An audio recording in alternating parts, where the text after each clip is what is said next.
told that. So men who, when they have children, naturally love those children and want to help raise those children because they're their children, are told, oh, well, you don't even have a conflict over that. We aren't even going to go there. So you're, of course, going to be at the office, even if your daughter's having a piano recital or is sick or whatever. Of course, the women will take care of that. So the women get screwed over because they're saddled with having to take care of the sick kid. The men get screwed over because they don't get to go take care of their sick kid, who they're probably worried about all night long as they're checking in code, and it's taking them longer to work because they're worried.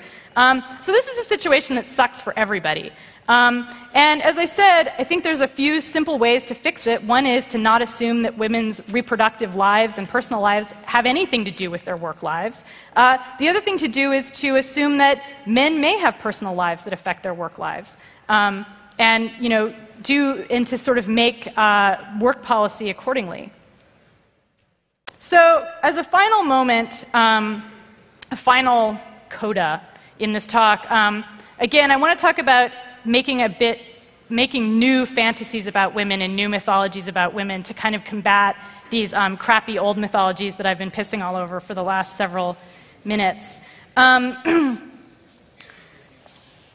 So, as I said, we need to do more than combat these myths. We need to counter-propagandize, which means in some cases doing things that are as silly as focusing on images of fictional women who are competent at technology and who revel in technology. It means maybe watching cheesy 80s movies like Real Genius to get an image of a geek who is incredibly competent. How many people have seen Real Genius? It's kind of a cheesy American movie. Yeah, anyway.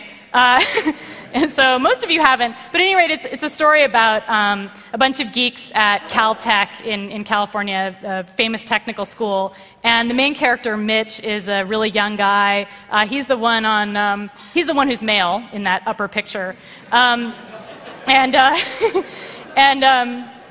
He meets this fantastic electrical engineer who helps him sort of fight against this professor who's trying to invent a new nuclear weapon. And she's always inventing things, and she's just completely insanely hyper. And she's just a real female geek. You know, she's not. She doesn't look like Trinity. She looks more like a real geek. But she's a very positive image. And then there's Trinity, who actually used InMap in a movie, which made Fyodor extremely happy. If you ever ask him about it, he'll do a little dance for you. And she's, again, she's a kick-ass woman. She's not put into some kind of lower position relative to the men, although in the first Matrix movie, I don't know if you remember, but of course Neo says to her, "Oh, Trinity, I thought you were a guy." But no, she's a chick, and she kicks ass, and she's highly technical. So these are some counter-fantasies to these pervasive fantasies about women sort of spawning babies and having sex all the time and not necessarily being technical. The other thing, obviously, and everyone always says this, but I'm going to say it again, is female nerds need to organize with each other. But also, and this is just a list of women's groups or female-dominated groups like Dorkbot, which is not a women's group, but in San Francisco it's dominated by a woman. She runs it. There's this book that I've done called She's Such a Geek, which a lot of the women involved in it are now kind of networking with each other.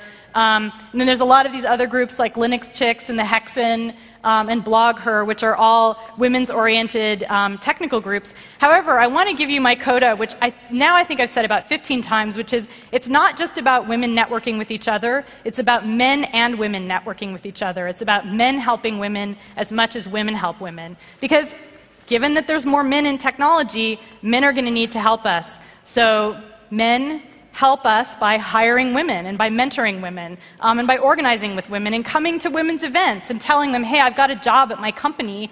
We'd really like to hire you. And we won't ask you to speak in girl language when you come. So my final thought for you is that this is really all about fighting for the future. We're all geeks.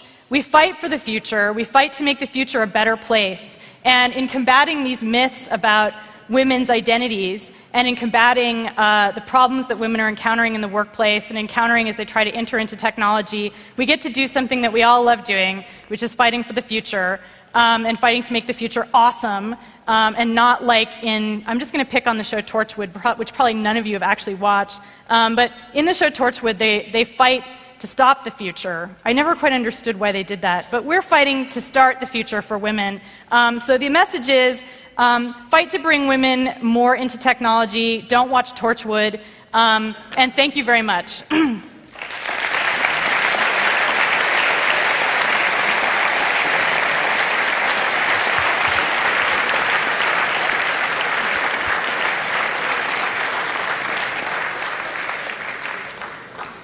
Are there questions? Do we have a microphone?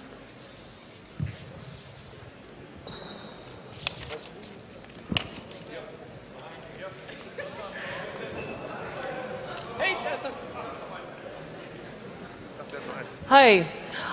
I noticed that you are dressed in a masculine fashion. You're wearing a suit. You have short hair. I'm wondering how you feel that gender presentation affects women's role in the workplace. Do you hear stories of women finding themselves taken less seriously when wearing a dress? I have heard stories actually from both sides. It's interesting because there's an essay in my book, not that I'm plugging my book like every 30 seconds, but it's actually by a woman who prefers to dress in dresses, and she's an astronomer, so she has to do a lot of hiking out to remote areas. And she had a lot of trouble initially because the men would sort of say like, oh, well, you're wearing a dress, you won't be able to like climb this ladder or go up this pathway. And she really had to fight to convince them that actually, in many ways, wearing a dress is more comfortable when you're hiking. And she points this out repeatedly. But I think that there's problems if you go the other way too. For example, if you do, say, choose to wear a vintage suit and cut your hair very short, I think that people sometimes assume that you're trying to take on the role of a man or be too masculine or you're a dyke because they're completely clueless about what genderqueer is and what dyke is, and actually probably a lot of people are clueless about that. But the point is that I think that really the problem is that women have to worry way too much about how they look. I mean, we constantly have to come up against that question, and I know that, yeah, but and men have to worry about it too, but it's just not as intense. I mean, men sometimes get anxiety about, am I wearing a suit or can I just wear a t-shirt? But I think that part of what we need to be doing is making sure that women are able to dress in whatever way is comfortable for them and have whatever form of gender presentation that they want to have. I mean, it would be great. I'm going to just have like a tiny tangent, but it would be great if men could do that too. I always think it sucks that like I can wear a suit, but a guy can't come up here and wear a dress without suffering potential violence. And I know so many men who love to wear dresses, and it's like, you know, so, I mean, yeah, so I think that yeah, I mean, it's obviously always, it's obviously an issue, and I'm hoping that we're going to move beyond that. So it's a good question. Hello. Hello. I would like to ask if you have found any statistics or did some research to prove the claim that mentoring relationships that you talk about between men and women are not sexually motivated, because I have seen more than one case where they were. Well, and sorry. That is, no, I mean, okay, there's grumpy noises. I think it's important to be able to ask those questions. I think that yes, there have been many, many studies that have shown, in fact, MentorNet, which is a group I had posted up there, has done a lot of studies on how mentoring works between women, and there's no reason to assume that many of the relationships between men and women work just as well. Certainly relationships between men also become sexually charged. I don't know if any of you guys have heard of a guy named Alan Turing by any chance.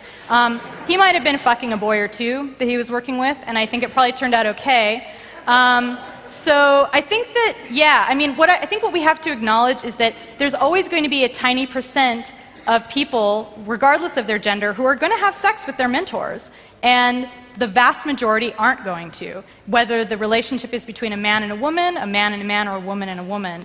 And the fact is that if our workplaces are going to become gender integrated, we're going to have to stop worrying so much about whether male and female mentoring relationships are sexual and assume that, in general, they aren't. Sure, there's always going to be examples where they are, but I agree completely, of course. I just wanted to point out that examples are not the same as statistics, because I thought that was a bit confusing sometimes. You mentioned Turing, of course, because he was gay. But that, I mean, it's one example.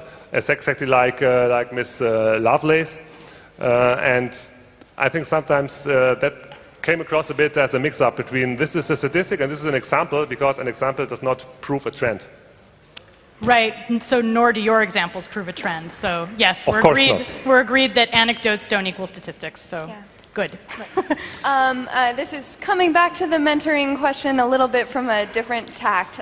One thing that was interesting, I recently taught an introductory computer science course, and I did this partially because I didn't have any requirement to do so, but I thought, well, it would be good for me to mentor young women in computer science because, you know, this is something that women are told is a good thing to do. And I was incredibly chagrined to find out that my section of, you know, young freshmen were all male. And at first I said, why am I doing this? And then I realized, and I think that we've talked about men mentoring women and women mentoring women, but women mentoring men is also, I think, incredibly useful at you know, busting these myths, because, you know, there are a bunch of Harvard freshmen, male Harvard freshmen, that know that they learned C from a girl. And I think that that's important, you know? So yeah. I think that, you know, women should consider mentoring in general as a good thing to, you know, put your expertise out there and help younger people in general too. Yeah, I think that's right, yeah.